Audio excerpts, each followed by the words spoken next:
자, 오늘 작품 분석 13번째 시간인데, 자, 오늘은 예고했던 대로, 자, 기영도 시인의 질투는 나의 힘이라고 하는 작품을 가지고, 자, 오늘도 같은 방식으로 이 작품을 분석하는 연습을 한번 해볼게. 자, 그런데 너희들이 이 작품에 대해서 먼저 해보고 그 흔적을 남기고 난 다음에 나하고 치열하게 비교하자라고 얘기를 거듭 자꾸 하고 있는데, 자, 언제까지 누가 불러주는 수업에 받아 적기만 할 거냐, 너희가 주체적으로 판단해 볼 거냐, 그 공부의 방향은 너희가 결정하는 건데, 자, 이 작품 자체가 너희들의 실력 향상을 위해서 재료로 써야 되는 거지. 이 작품 자체에 대한 공부가 목적이 되어서는 안 돼. 물론 공부를 하고 있으니까 그 내용을 챙겨가고 너희들이 필요한 시점에 어떤 뭐 내신 시험이든 어떤 시험이든 쓰는 건 좋은데, 공부 자체가 언제까지 선생님이 불러주는 걸 받아 적기만 할 거냐, 너희가 주체적으로 판단해보고 비교하는 공부, 그래야 재밌지 않을까. 자, 그런 맥락의 자꾸 조언인 거니까 꼭 너희가 먼저 해보고 난 다음에 이 수업이 병행이 돼야 될 것 같아.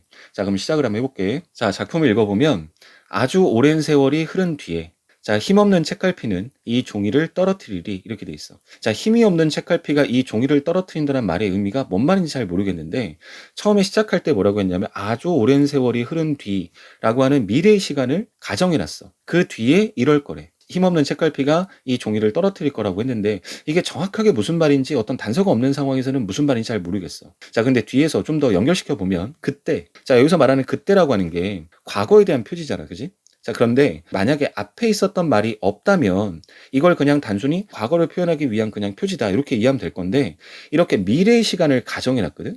이 가정된 시간 안에서 지금 그때라고 했으니까 이것이 연결됐을 때 어떤 의미를 가질까라고 생각해 보면, 지금의 나를 표현하고 싶은 것을, 자, 미래라고 하는 먼 뒤의 시간으로 가정해 놓고 그 시간에서 과거를 회상하는 그런 방식으로 표현을 한 거다. 그러면 그때라고 하는 것은 과거 표지는 맞지만 이 맥락상으로 본다면 지금은 과거를 회상하는 게 아니라 지금 내 모습을 이렇게 표현하는 것이다, 이렇게 판단할 수 있지 않을까.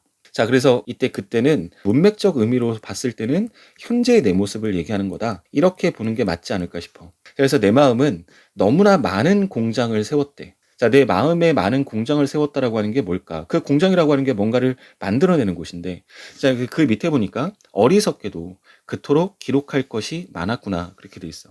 그러니까 많은 공장을 세웠기에 그 공장을 통해 많은 기록을 했나 봐. 그런데 이 자체를 뭐라고 표현했냐면 어리석게도라고 표현을 했거든.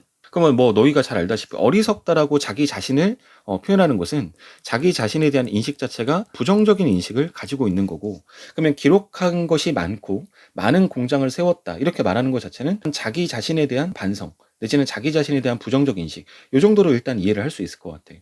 자, 구름 밑을 천천히 쏟아내는 개처럼, 자, 그러면 이 개라고 하는 것이, 자, 문맥적으로 봤을 때는 지금 자기 얘기를 계속하고 있으니까, 자, 지칠 줄도 모르고 공중에서 머뭇거렸구나. 그럼 여기까지를 보면 개라고 하는 건 문맥상으로 봤을 때는 현재 화자의 모습을 비유한 거다. 이 개의 특성이, 자, 지칠 줄 몰랐대. 열심히 쏟아냈나 봐. 자, 그런데 문제는 머뭇거렸더네. 자, 우리가 머뭇거렸다라고 하는 것은 뭔가 적극적으로 행동하거나 능동적으로 행동하거나 이런 게 아니라 뭔가 주저주저하고 쭈삣거리고 뭔가 좀 소극적이고 이럴 때 우리가 머뭇거린다는 말을 쓰잖아. 그러니까 뭔가 열심히는 했는데 그러는 과정에 적극적으로 살진 못했나 봐. 뭔가 좀 쭈삣거리고 주저주저 했나 봐. 그런 모습을 이렇게 표현한 게 아닐까. 지금 계속해서 이어지는 게, 기록을 많이 한 것도, 그 다음에 이렇게 지칠 줄 모르지만 머뭇거렸던 자기도 다 어리석게 느껴지는 거야.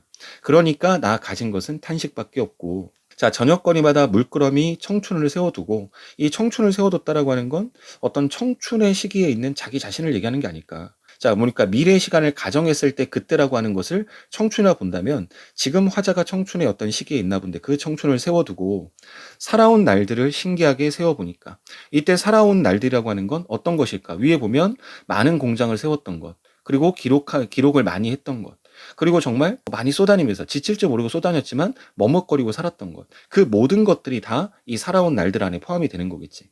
그런 날들을 신기하게 세워보았으니 그 누구도 나를 두려워하지 않았으니, 자, 내 희망의 내용은 질투뿐이었구나, 이렇게 돼 있어. 자, 그럼 이 부분을 우리가 어떻게 해석해야 될까? 자, 그러면 내가 여태까지 살아왔던 내 삶을 보니까 나는 누군가를 계속 질투하고 살았던 거야.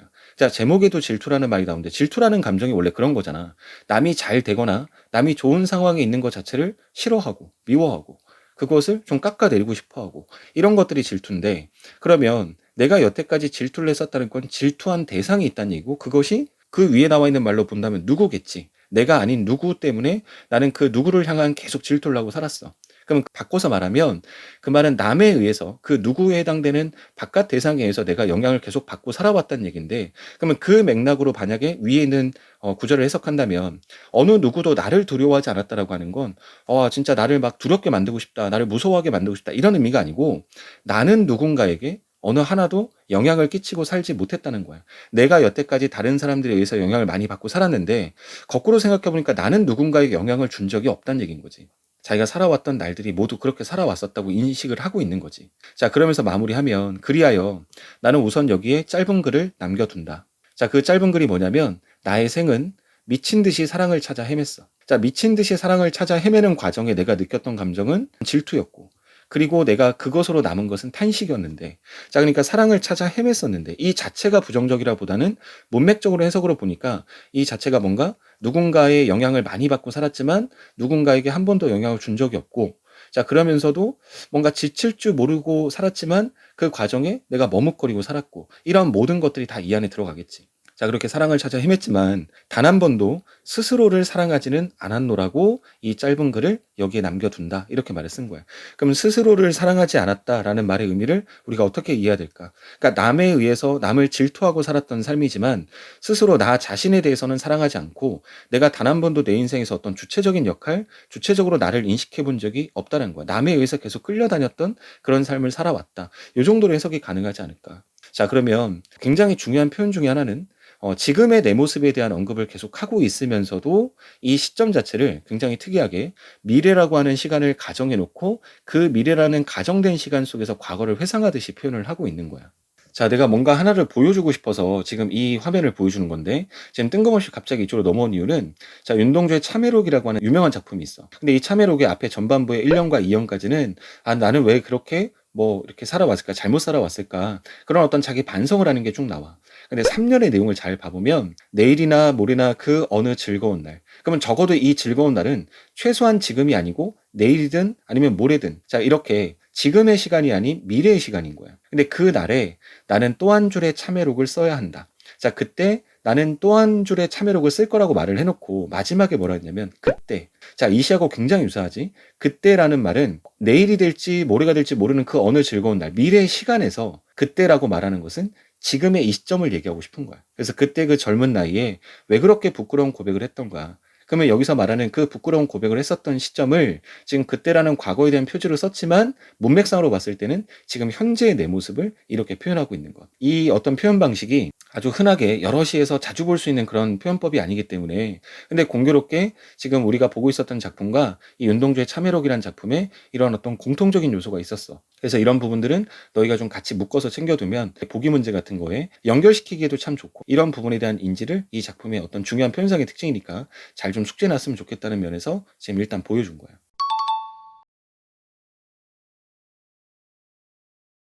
자, 그러면 돌아와서 지금까지 봤었던 내용을 중심으로 일단 우리가 정보가 없다는 가정하에 자, 어떻게 정리할 수 있는지, 자, 정리를 한번 해놓고 갈게. 자, 일단 화자는, 표면적 화자는 나라고 하는 화자가 나왔어.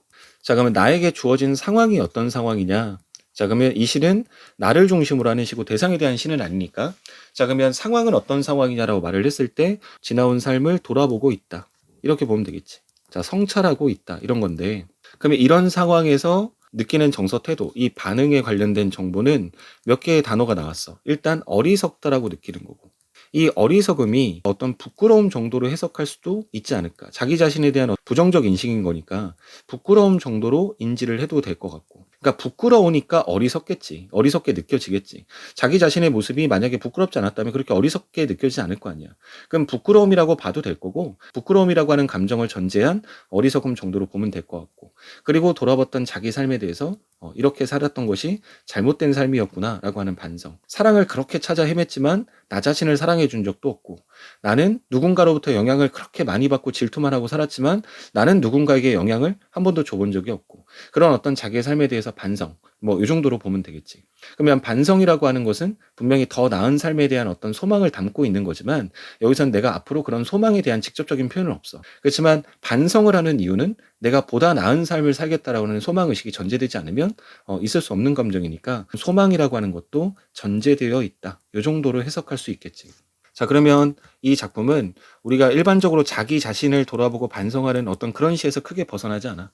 어떤 지난 삶에 대한, 자신의 삶에 대한 반성이다. 자, 요 정도로 우리가 정리하면 될 것 같아. 자, 그러면 이런 어떤 주제를 구현하고 있는 표현상의 특징들, 표현상의 특징에서 눈여겨볼 만한 게 뭐가 있었느냐. 근데 가장 중요한 것 중에 하나는 이 시의 대표적인 방법이지만 아까도 얘기했어. 자, 미래의 시간을 가정하고 현재를 쓰고 있는 거지. 과거 회상을 하듯 현재를 쓰고 있다. 이게 굉장히 중요한 표현상의 특징이었다. 아까 전에 같이 보여줬던 윤동주의 참여록도 같은 맥락이고, 그 다음에 또 하나, 구름 밑을 천천히 쏘다니는 개처럼이라고 하니까 비유적인 표현, 이런 비유적인 표현도 쓰였고, 자, 그 다음에 한 번 더 확인하면 종교라는 어미가 아까 전에 눈에 보이는데 언급한다는 게 잊어버렸는데, 자, 많았구나, 머뭇거렸구나, 자, 그 다음에 질투뿐이었구나, 이렇게 뭐뭐 하구나, 뭐뭐 하구나, 뭐뭐 하구나, 이런 말들이 계속해서 반복되고 있어. 그래서 종결어미가 우리가 뭐뭐 하구나라는 말은 문법에서는 감탄형 어미라고 하는데 계속해서 같은 종결어미가 반복되고 있다. 자, 요 정도도 우리가 표현상의 특징 정도로 잡을 수 있을 것 같고, 뭐 크게 우리가 눈여겨본다면 이 정도 잡으면 되지 않을까. 근데 제일 중요한 표현상의 특징은 미래의 시간을 가정해 놓고 과거를 회상하듯이 현재를 서술하고 있다. 자, 요런 부분.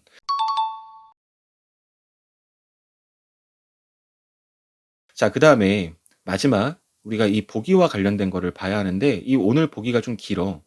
근데 이거는 내가 EBS에 있는 보기를 가져왔거든. 그러면 이 보기가 만약에 있었다면, 이 보기를 보고 나서 만약에 작품을 봤다면 작품의 독해가 얼마나 더 수월했을까. 잠깐 한번 봐보면, 자, 르네 지라르는 이 자본주의 시장 경제 하에서 현대인의 욕망이라고 하는 것이 그 본질이 타인의 욕망, 이 타인의 욕망에 대한 모방 욕망임을 논증했다는 거야. 자, 현대인들이 갖고 있는 욕망 자체가 자기 스스로 우러난 욕망이 아니라 타인이 가지고 있는 그 타인에 대한 욕망, 그것을 모방하려고 하는 욕망이 현대인의 욕망이다. 이렇게 얘기했어. 진지한 내면 성찰을 통해 진정한 가치 발견에 실패한 현대인들. 자, 어떤 내면 성찰을 통해서 진정한 가치의 발견을 실패한 현대인들은 진정한 자아의 명령이 아니라 충동적인 감정의 명령에 따라 타인의 욕망을 모방하기 시작한다. 그랬어. 자, 앞에서 했던 말이 재진술이야. 자, 한마디로 자기가 정말 하고 싶었던 것이 무엇인지조차 몰라서 그냥 남이 하고 싶어 하는 것을 따라서 하고 싶어 한다는 그런 것인데, 이때 모방의 대상이 되는 타인은 주로 명성을 지닌 타인이라든가 아니면 가까이 있는 타인이고, 자, 드라마나 광고 속 인물 또는 가까운 지인이 원하는 것을 알게 되는 순간 우리는 어제까지만 해도 없었던 목걸이, 핸드폰, 그 다음에 프랑스 여행이나 근육질 몸매 또는 의사나 화가라는 그런 직업, 이런 것들에 대해서 욕망을 갖게 된다는 거예요. 그러니까 이건 이제 사례를 든 거지만 이런 것들이 자기가 스스로 어떤 주체적인 욕망을 가지고서 가진 게 아니라 타인에 의해서 가지게 되는 그런 욕망들이라는 거고.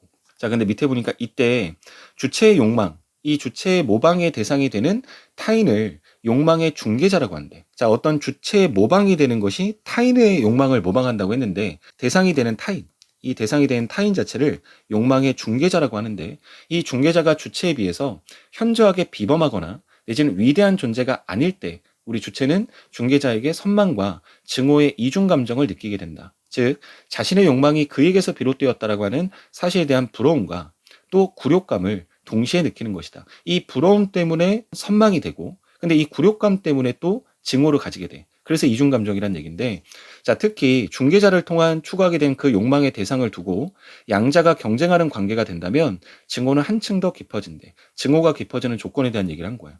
자, 중개자가 장애물이 되기 때문이다 그랬어. 왜 그러냐면 이 경쟁 관계라고 했으니까 경쟁에서 지면 그 욕망을 이룰 수 없는 거야. 그러니까 경쟁 관계고 이겨야 되기 때문에 그 증오의 어떤 대상으로서 그런 어떤 감정이 더 강하게 들겠지. 자, 이처럼 현대인의 욕망은 주체의 내면적인 요구에서 비롯된 것이 아니라 타인의 욕망에 대한 어떤 모방 욕구에서 비롯된 가짜 욕망인 것이다. 자, 그리고 현대사회에 광범위하게 유포된 어떤 증오와 갈등은 그 어떤 타인의 성격이나 행동에서 비롯된 것이 아니라 타인에 대한 어떤 선망이라든가 모방 욕구가 낳은 질투와 시기에서 비롯된 것이다 그랬어. 자, 이를 바탕으로 보라고 했으니까 지금 보면 이 보기 속에서의 내용의 가장 핵심은, 자, 어떤 욕망을 가질 때 그 욕망이 자신의 어떤 욕구 때문에 생기는 욕망이 아니라 타인에 의해서 생겨나는 욕망이고, 그런 욕망 때문에 부러움이라든가 이런 감정도 좋지만 어떤 반대로 증오라는 감정도 생겨나게 되는 거야. 그리고 자신의 어떤 주체의 의지보다는 남에 의한 모방, 이 부분이 강해지기 때문에 그 결과가 이 시에서 말하는 것처럼 어떤 남아있는 질투밖에 남지 않은 그리고 사랑을 찾아 헤맸지만 그리고 스스로를 사랑한 적이 없고 스스로가 없는 상태에서 어떤 모방만 계속 이루어지는 그런 상태가 된다. 그래서 만약에 이 보기를 봤다면 이 보기에 나와 있는 내용을 통해서 그러면 자기 자신의 어떤 모습이 아닌 타인을 모방하려고 하는 그 욕구, 그 상황 때문에 생겨나는 선망이라든가 어떤 증오, 그것으로 인한 어떤 시기 질투, 이런 어떤 맥락을 잡고 시를 봤다면 우리가 시의 내용에서도 파악할 수 있는 내용들이 있었지만 훨씬 더 이 시를 폭넓게 이해할 수 있었고 그 다음에 더 매끄럽고 더 원활하게 시를 이해할 수 있지 않았을까. 그래서 이 보기도 그냥 긴 보기였긴 했어도 이 보기가 먼저 선행되고 관점이 뭔가 잡혔으면 이 보기에서 어떤 정보들을 추출해냈다면 시의 독해가 어느 부분에서 부딪히지 않고 너희들이 어떤 곤란한 상황이라든가 아니면 뭔가 뒤죽박죽 되는 그런 느낌 없이 매끄럽게 해석이 되지 않았을까. 자, 보기가 왜 중요했는지도 판단을 좀 해보고 자, 그걸 바탕으로 시에 나와 있었던 내용들이 어떻게 정리될 수 있었는지도 자, 우리 같은 방식으로 오늘 또 정리해봤어. 그래서 오늘은 수업을 여기서 마무리하고 다음 시간에는 송수건 시인의 까치밥이라고 하는 작품이 있어. 자, 그 작품 갖고도 또 같은 방식으로 진행해 볼 테니까 자, 미리 너희들이 한번 해보고 그 다음에 너희들의 흔적을 가지고 나하고 또 비교하는 수업을 다음 시간에 이어갈게. 자, 오늘 수업은 여기까지 할게.